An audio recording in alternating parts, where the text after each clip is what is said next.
You know, most people don't notice the quiet moments before a crisis. They focus on the headlines, the markets, the jobs, the politics. But the real danger doesn't make noise. It hides deep inside balance sheets, inside policy decisions, inside the everyday habits that no one questions anymore.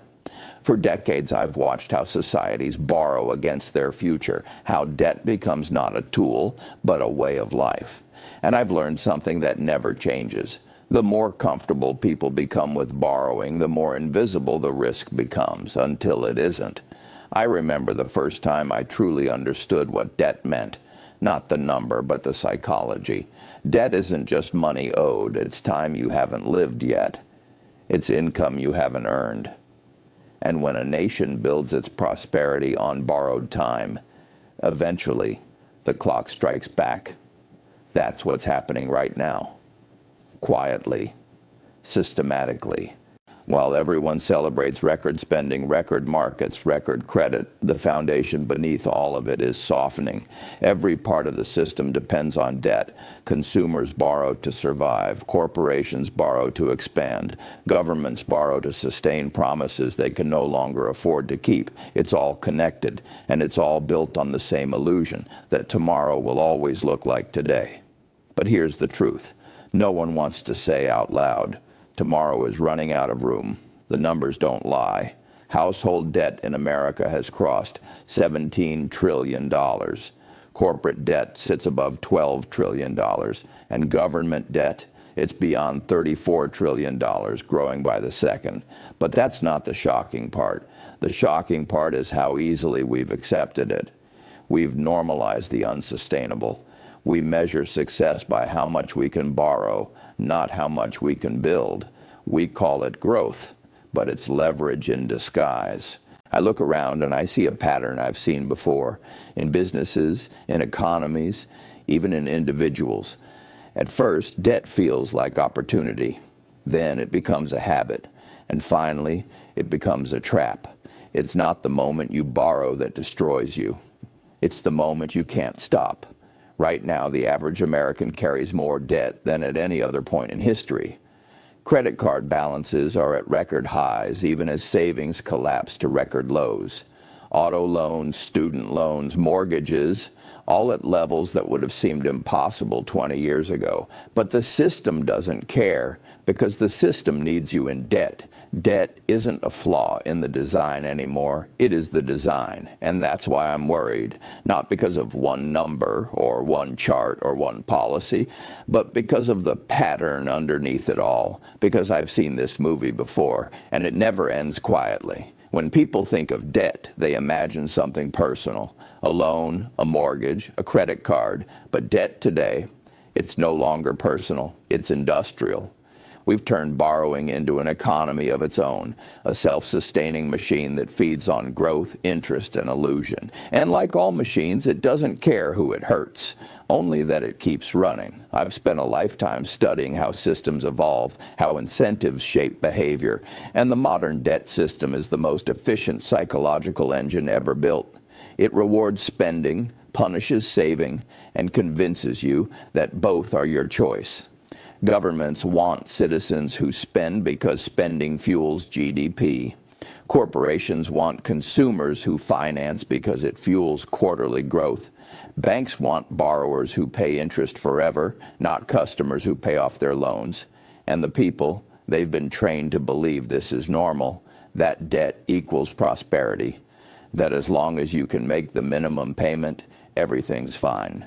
But it's not fine, it's fragile. Think about it. Every time interest rates rise, every variable loan, every adjustable mortgage, every corporate bond, all of it gets more expensive. And yet, instead of deleveraging, we borrow more because the system depends on it. If consumers stop spending, the economy stalls. If companies stop borrowing, markets fall. If governments stop issuing debt, the entire structure, from pensions to treasuries to stock valuations, starts to unwind. We built a perpetual motion machine that only works if everyone keeps pretending gravity doesn't exist. I call it the debt paradox. The more debt we create, the more debt we need. The more we grow through borrowing, the more catastrophic it becomes when borrowing stops. It's not a cycle anymore. It's a dependency. And like any addiction, it's disguised as comfort. You can see it in the data. The Federal Reserve's balance sheet, once unimaginable, now sits above $7 trillion, a number that used to signal crisis, now treated as business as usual. Corporations use leverage not to innovate, but to buy back shares and inflate valuations. Governments promise new programs, new subsidies, new relief, all funded by money that doesn't exist yet. Every time the system starts to wobble, we inject more debt to keep it alive. But each injection buys less time. It's the same pattern as a body on life support. Stable on the outside, but only because it's being artificially sustained. I remember the 2008 financial crisis. Everyone said, we'll learn from this. We didn't. We just made the system more complicated and more entangled, more leveraged, more global. Back then, total global debt was around $170 trillion. Today, it's over $315 trillion. That's almost 4 times the size of the global economy itself. And that's what I mean when I say this crisis is hidden. It's not about one country or one policy or one bad bank. It's about the structure of modern prosperity itself. We've mistaken liquidity for wealth and credit for strength. And now every pillar that holds the system up, consumers, corporations, and governments, are all leaning on the same fragile foundation. The irony is the system can't stop, even if it wants to.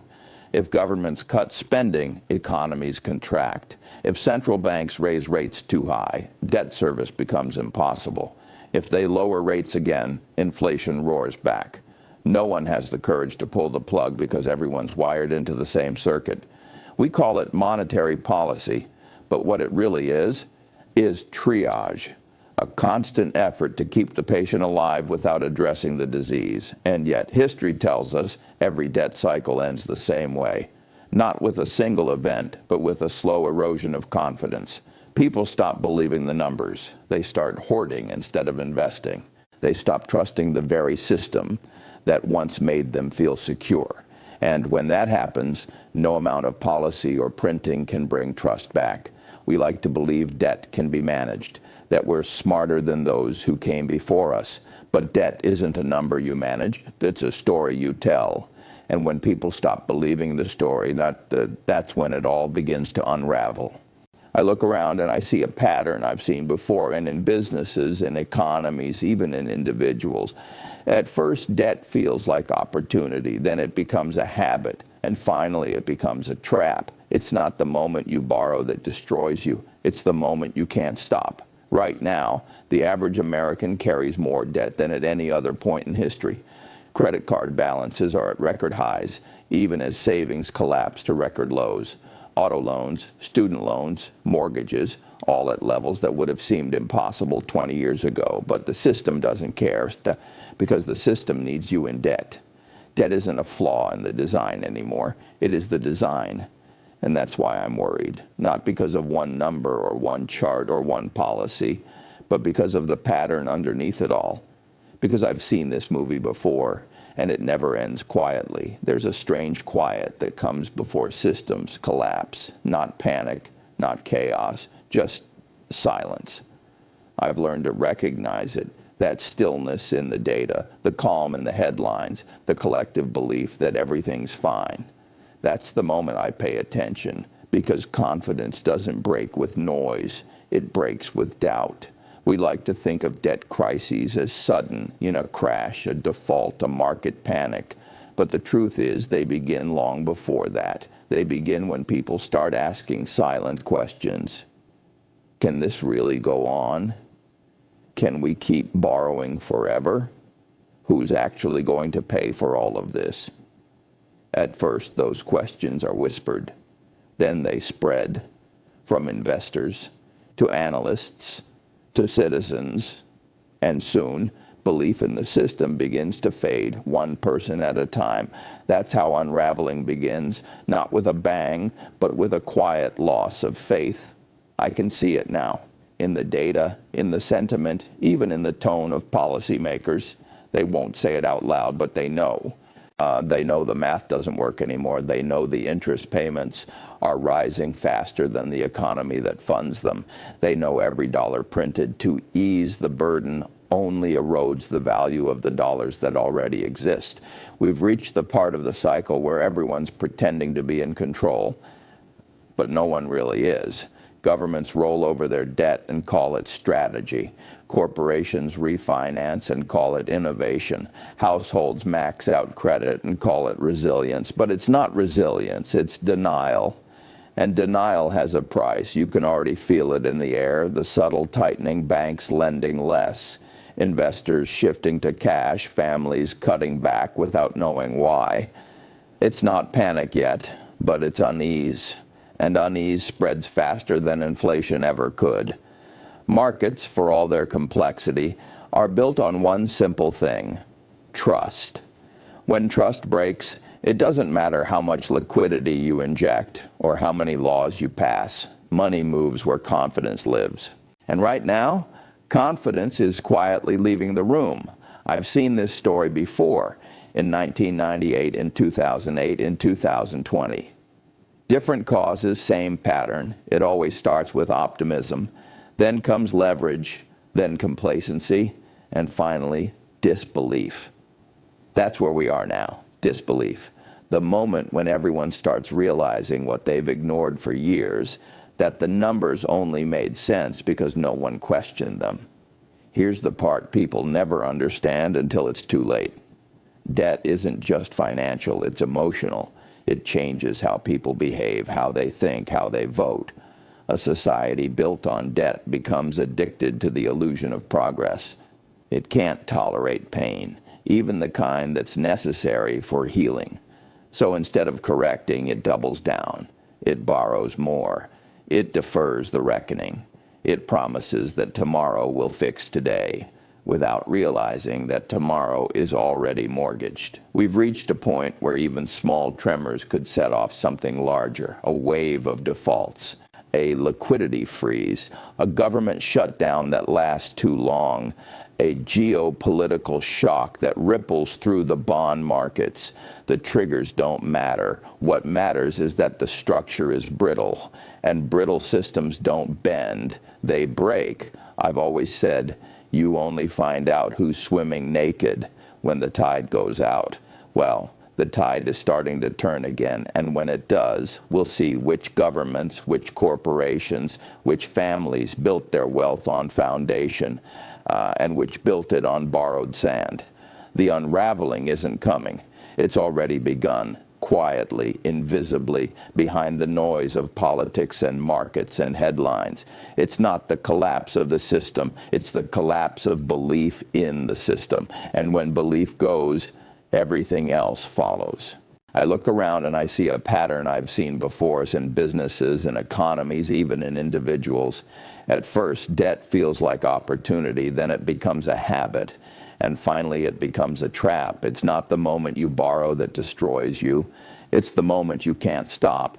Right now, the average American carries more debt than at any other point in history. Credit card balances are at record highs, even as savings collapse to record lows. Auto loans, student loans, mortgages, all at levels that would have seemed impossible 20 years ago. But the system doesn't care, because the system needs you in debt. Debt isn't a flaw in the design anymore. It is the design. And that's why I'm worried, not because of one number or one chart or one policy, but because of the pattern underneath it all, because I've seen this movie before, and it never ends quietly. When I look back over my life, I realize every era had its own kind of illusion. In the 70s, it was growth without inflation. In the 90s, it was technology without limits. And today, it's debt without consequence. We've convinced ourselves that numbers on a screen can replace fundamentals. that as long as credit flows and markets rise, we can outsmart reality itself. But the truth is simpler, colder, and older than any theory. You can delay consequences, but you can't erase them. Debt isn't evil. It built cities, funded innovation, and pulled millions out of poverty. But like fire, it's only useful when contained. When it escapes the hearth, when it becomes the foundation rather than the fuel, it consumes everything it touches. That's where we are now. The fire has left the fireplace. It's warming us, yes, but it's also burning the beams that hold the house together. The reckoning won't come from a single event. It won't look like the crash of 2008 or the panic of 2020. It will come slowly, through the small invisible compromises we've already made. Higher interest costs that quietly choke budgets. Currencies that buy less with each passing year. Generations born into obligations they never agreed to. That's the hidden crisis, not just numbers, but trust. Not just markets, but morality. Because at its core, debt is a promise. And when promises lose their meaning, what else is left to believe in? You can see it everywhere now. The fatigue in the eyes of people who've done everything right, yet feel further behind each year. The frustration of small businesses trapped between taxes and interest payments. The cynicism of voters who no longer trust their institutions. It's not just financial strain, it's spiritual strain. When people feel like the system is rigged, they stop participating in it. And when participation dies, democracy follows not long after. So, what happens next? History offers two paths. The first is denial, and the one we've chosen so far. We pretend the numbers don't matter. We borrow, print, and delay. We let inflation quietly redistribute the pain until no one remembers how it started. The second path is harder, but honest. We face it. We stop pretending that debt is wealth. We reform, rebuild, and relearn what real value means. That discipline isn't punishment. It's preservation. I'm old enough to know that no system collapses overnight. Collapse is the final act of a story written by 1,000 quiet decisions. But I've also seen recovery, the rebuilding that follows when people finally say, enough. And that gives me hope. Because for all our flaws, America still has something most nations lose before the end, the ability to reinvent itself. We've fallen before, we've risen again, and we will, if we choose truth over comfort. The reckoning isn't about revenge, it's about responsibility. It's the moment when a society decides whether to be ruled by convenience or by conscience. The debt we carry, financial, moral, and generational, can't be erased with numbers. It has to be repaid with integrity. That's the real currency of trust. And trust, once restored, is stronger than any market. So, if you're listening to this and wondering what to do, here's my advice. Pay attention. Don't just follow prices. Follow patterns. Don't confuse credit with security. And remember, real wealth is measured not by what you can borrow, but by what you can afford to lose. Because when the next storm comes, and it will, those who understand that truth won't just survive it, they'll rebuild from it. I look around and I see a pattern I've seen before in businesses and economies, even in individuals. At first, debt feels like opportunity. Then it becomes a habit. And finally, it becomes a trap. It's not the moment you borrow that destroys you. It's the moment you can't stop. Right now, the average American carries more debt than at any other point in history. Credit card balances are at record highs, even as savings collapse to record lows. Auto loans, student loans, mortgages, all at levels that would have seemed impossible 20 years ago. But the system doesn't care, because the system needs you in debt. Debt isn't a flaw in the design anymore. It is the design. And that's why I'm worried. Not because of one number or one chart or one policy, but because of the pattern underneath it all. Because I've seen this movie before, and it never ends quietly.